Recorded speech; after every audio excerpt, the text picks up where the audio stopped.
Good afternoon, everybody. I am here with my partner, Blake. Say hi, Blake. Ah, And we are taking a tour of Friendship Hill National Historic Site. This is the historic home of Albert Gallatin. It's about 20 minutes from where we live in Morgantown. And Albert probably isn't as well known as some of the other founding fathers of the United States, but in his own way was a very important player. He was a member of the U.S. Congress, and he was the Secretary of the Treasury at one point, and also the ambassador to France. Originally, he was from Switzerland. Came here as a land speculator in 1780. He set up a company to attract Swiss immigrants to this country. Didn't go too well, but he did establish a fabulously beautiful residence here in western Pennsylvania along the Monongahela River. And so we're going to take a tour of his homestead, and some of the grounds around here. It's a really fascinating place. And so we'll continue here in a minute. So just exploring some of the grounds around here, and the sculpture of Albert Gallatin at work doing some land surveying. He was quite an entrepreneur and early businessman who, again, had set up a company to attract Swiss immigrants to this area. It wasn't too successful, but Swiss immigrants did come to Appalachia and in other places settled, and were very heavily involved in sheep farming. The hills reminded them very much of their home, and one of those communities still exists today in Helvetia, West Virginia, where that's traditional Swiss culture still very much evident, and I do plan to visit there someday. But for the time being, just give you a survey of the grounds around Friendship Hill and the residence of Albert Gallatin. This homestead was built in multiple sections, and we'll kind of explore it and see how it came together over time. The earliest section was built in a federal style, and would remind you very much of a traditional frontier home. Take a little view of the homestead here and some of the grounds around it. This is an early spring day, early in April, but it is warm today, about 70 degrees Fahrenheit. And we are trying to get this trip in, Blake and me, before all hell breaks loose this afternoon. We're supposed to get some pretty severe thunderstorms, part of the system that's been moving through the United States and creating all kinds of havoc, tornadoes, etc. The main bulk of that, I think, is supposed to come through here later this afternoon, so we're just really trying to enjoy the day as much as possible before we get hit here this afternoon. And this is coming up on the residence itself. As you can see, it's kind of spread out, and as I mentioned earlier, it was built in sections. You can kind of see it. The stone portion was built earlier, and the other sections came on later. And I'll pan around here, and you can kind of see the grounds here are quite spread out. Friendship Hill sits on about 400 to 500 acres of land, and obviously some of the trees and so forth around here are quite old. There's a heavily forested section that we'll explore with plenty of nature trails, and if you like the spring wildflowers and just experiencing nature. It's a great place to come. A lot of people just come here to walk, exercise. It's obviously a very sprawling kind of estate, now managed by the National Park Service. All right, we'll head back up here toward the actual estate. You can see some of the features. Blake's saying hi. He can go stand in his favorite tree very soon. Hey, listen. This is like my favorite place to go, you guys, honestly. It's pretty cool. And there's this really crazy looking pond down here that has probably I'd say 30, 40-year-old turtle. You'll see it. It's crazy. I'm gonna feed it too. Either that or he's gonna get eaten by the turtle. One or the two. We'll see.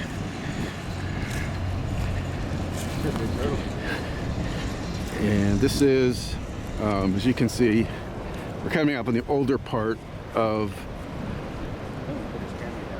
the home. And we'll take a tour inside. We'll go inside if they're open. I think they are. But it's a very interesting place. It was built in 1780s. The original part of the house was built in the 1780s. And Albert Gallatin raised his family here initially, and then he sold it to Robert Morris, I think in 1830, sometime around there. Robert Morris being another famous person in this area. If you live in Western Pennsylvania, there's Robert Morris College in Pittsburgh. All historical figures. But yeah, he lived here until the 1830s. His wife died here.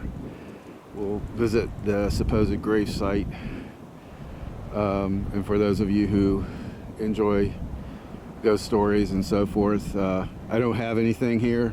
We've talked to the park rangers before. There aren't any real stories, but it is a very old place, and obviously it's had its share of happiness and tragedy, as you would expect in a place this age. So coming up on the front porch, there's some construction going on here at the building, so it has a different entry point, but this is the front porch area of the original structure. And then we can walk around the porch area here a little bit and see how the estate expands away from the porch. What a beautiful view. Far off in the distance is the Chestnut Ridge. It's the first line of mountains in the Allegheny mountain chain. And if you look really closely, you can actually see some windmills on top of the ridge line. But yeah, this kind of sweeps off into the distance. Really beautiful, just rolling country. Coming around the side of the porch here, and you can see the back end here of the estate. This part's closed off to the public, but it was one of those add-ons. You can kind of see from the architecture it's a little bit different.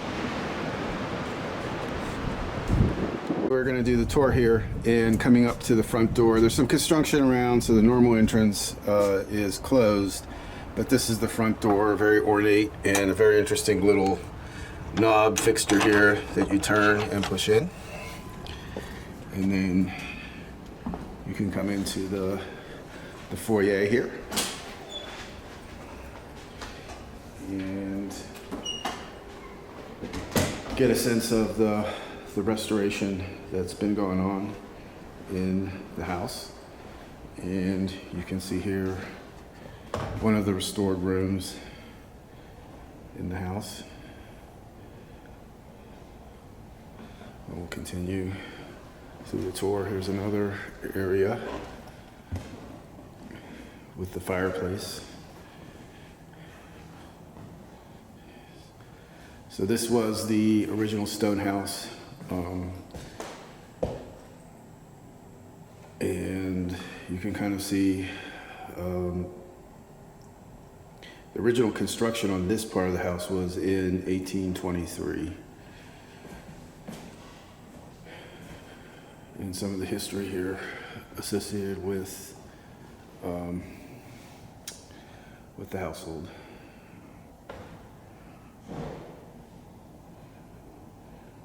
And this would have been a typical setup where Albert Gallatin would have invited his guests to play poker and pulled out the spirits and just gather around the old table and shoot the breeze.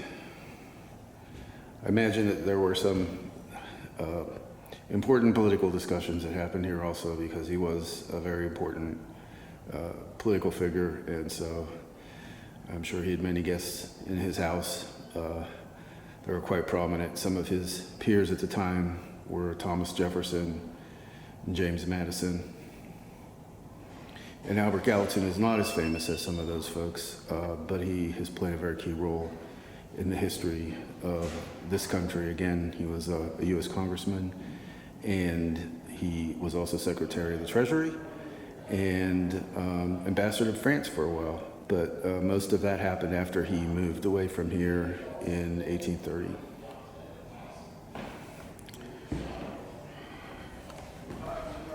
So we'll kind of continue walking through here.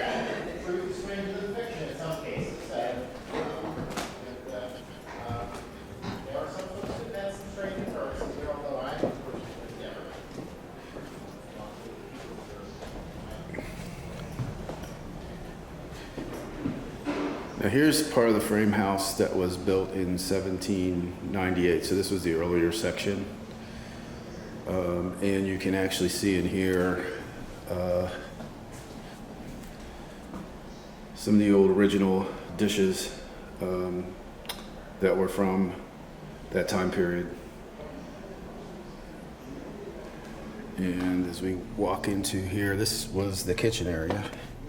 And there was a fire in this area, so it's a bit more open here, and it's been somewhat restored as a result, but you can kind of get a sense of how big the hearth was.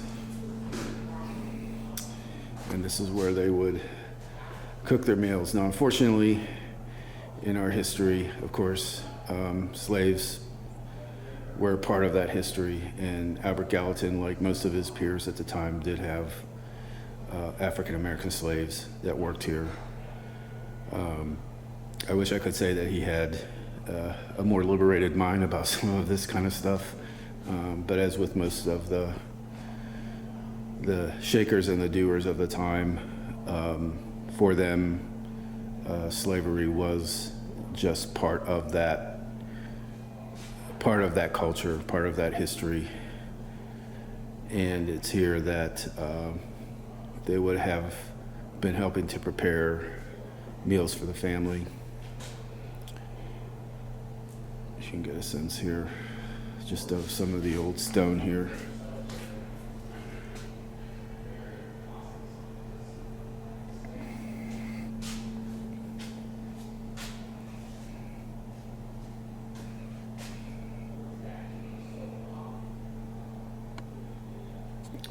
All right, and then we'll go upstairs and take a look upstairs. So we're going up the stairs now to the second floor of the building.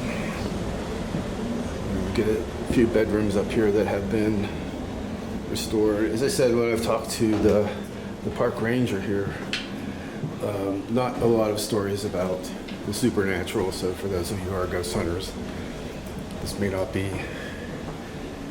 a prime place for you to visit. But if you love history and are just fascinated with the history of this country, this is absolutely a great place to visit. Get a sense of the importance of Albert Gallatin to the development of our country, and get in touch a little bit with what it was like to live at that time. Period of deprivation, and it was very difficult. But here is a bedroom, and this was part of the original construction in 1789. And you can see the little fireplace here. And we will go into another bedroom area here. Porches are closed, so we can't go out on there. But the view would be spectacular, of course. And whoever was in this room would have had an extraordinary view of the grounds rolling off into the distance.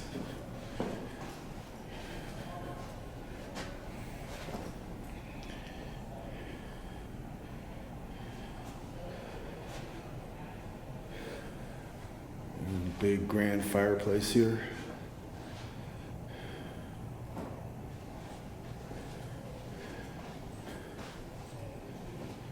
And what one of the bedrooms would have looked like, I think this would have been the main bedroom.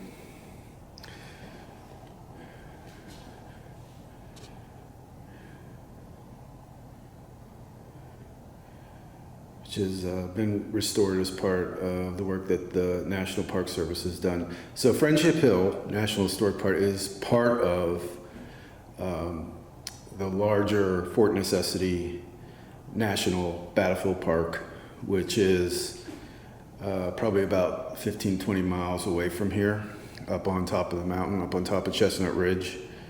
So they're managed as part of the same unit.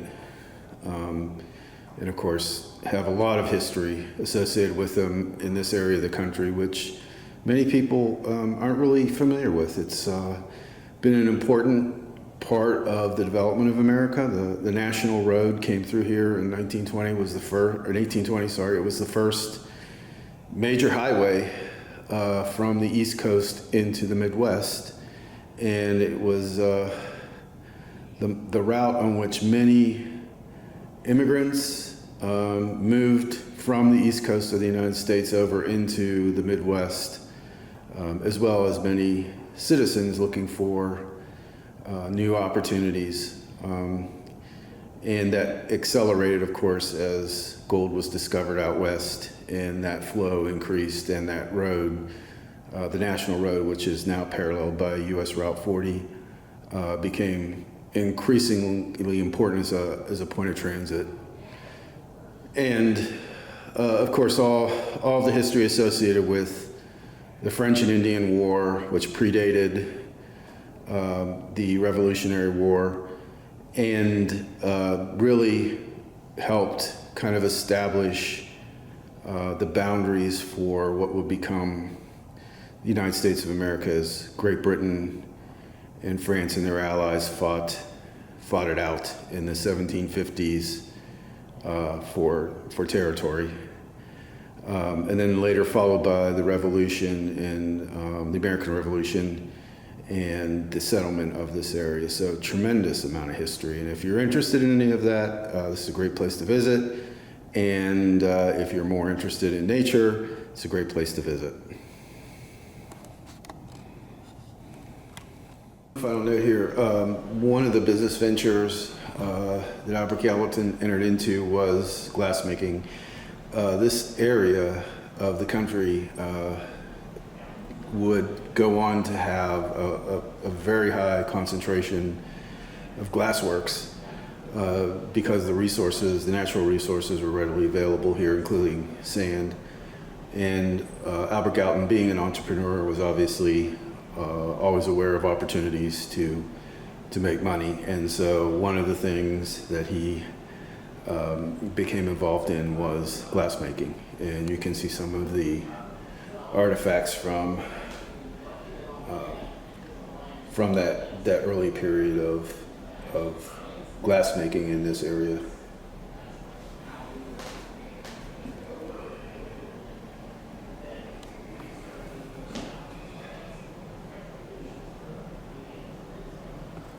So literally, from the time I went into the house to start the tour, storm clouds have now come across from the river, and that's just how fast it happens in springtime around here. So it was literally all blue sky, and I wasn't in the house for more than 10 minutes, and voila, storm clouds have appeared. But as I said, that's life in Central Appalachia this time of year. Temperature's supposed to get up to 70 degrees Fahrenheit this afternoon. Storm's supposed to come through. It's supposed to drop down to near freezing tonight. So pretty much typical early spring day around here. But just give you a little bit of the view again from the front porch here. So coming around the back end of the house here and toward an arbor back here that was built overlooking the Monongahela River. Around here we just call it the Mon River for short. But it gives a very nice view over here of, oh, the sun just came back out. So I'm going to try to get over here to the overlook before I get struck by a bolt of lightning. The homestead is up here on the top of a hill, so they do tend to get lightning strikes up here.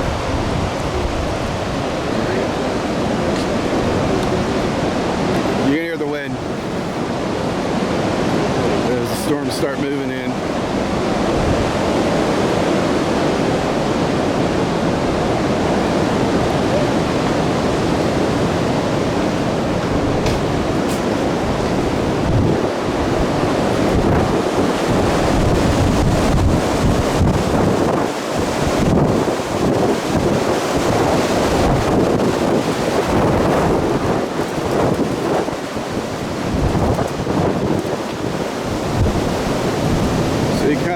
Get a view from here on the bluff overlooking the river.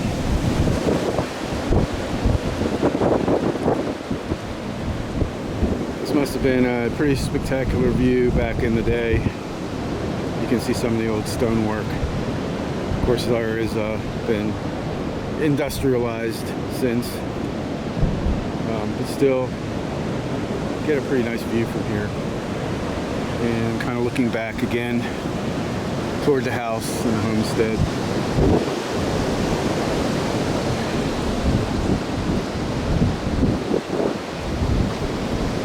And some of the old stonework here.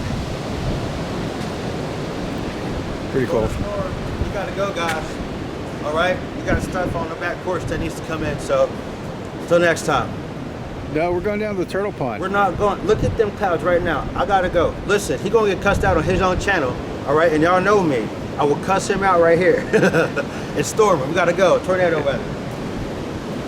Come on. He wants to lock up anyway. Just Party pooper.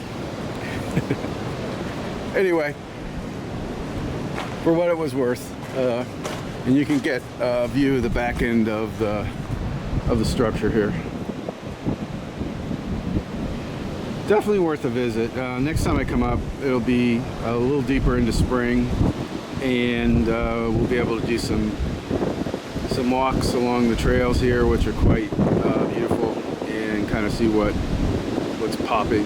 But yeah, unfortunately, all these really bad storms that have been hitting across the Midwest and causing all kinds of chaos, and unfortunately, in some cases, injuries and death. My thoughts going out to everyone impacted. But all those storms are now moving into this area as well. So we're expecting severe weather this afternoon. So I'm going to wrap it up, but we will be back at some point later in the spring. So thank you all for joining us, and we'll do this again soon.